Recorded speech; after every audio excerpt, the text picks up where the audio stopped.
Pardon my sleepy look, but I just woke up and saw that Cam Reddish had been traded to the New York Knicks for an absurdly low amount of assets.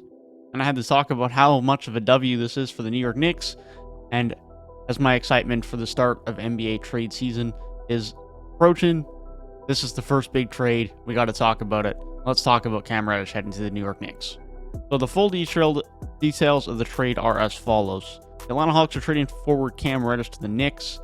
Deal includes a protected 2022 first-round pick via the Hornets.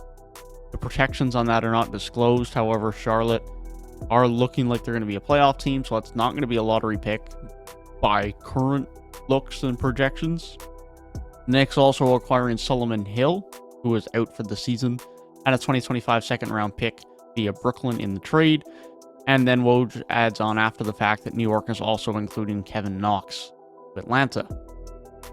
So, Atlanta are getting a first-round pick in 2022 via the Hornets, a 2025 second-round pick via Brooklyn, neither of which are going to be very good picks, respective to their own rounds.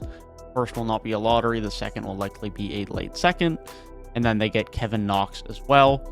They are giving up Solomon Hill and Cam Reddish.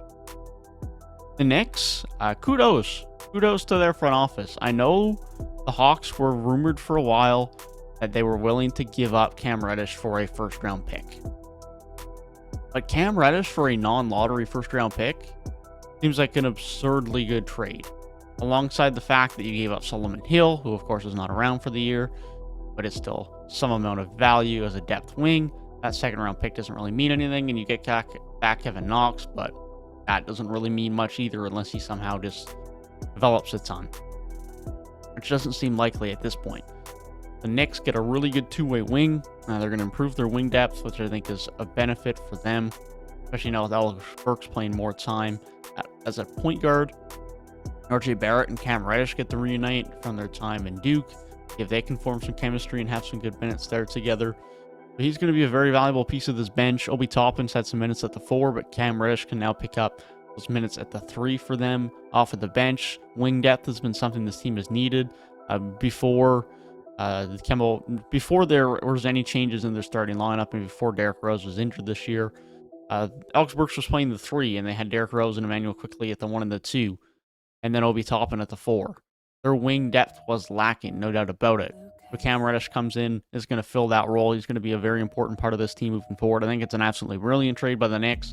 I think the Hawks, they just settled too low. I think all those reports that were saying they are going to accept a trade for Cam Reddish that involves a first-round pick was just not good, because they probably should have got more value than what they just got for Cam Reddish. But ultimately, they obviously didn't want to pay him. They've now moved pieces. The Hawks are trying to shift their pieces around and get more success, but this isn't a trade. This isn't a trade for right now. They're getting a first-round pick in this next year's draft. So, I don't know. It's an odd one. It's not a win-now move for the Hawks. It's a we need to get rid of Cam Reddish because we don't want to pay him, and so we're going to get a first-round pick back, and that's fine. But unless that's getting used in another trade, which doesn't seem likely, at least to me at this point, I don't quite understand why the Hawks would make this as a team that got to the Eastern Conference Finals last season, other than just we don't want to pay Cam Reddish. But maybe that's all there is to it. That being said, let me know your thoughts down in the comment section below on a trade that I think the New York Knicks have won in significant fashion. Let me know your thoughts down in the comment section below. Thank you guys for watching, and I'll see you guys in the next one. Peace.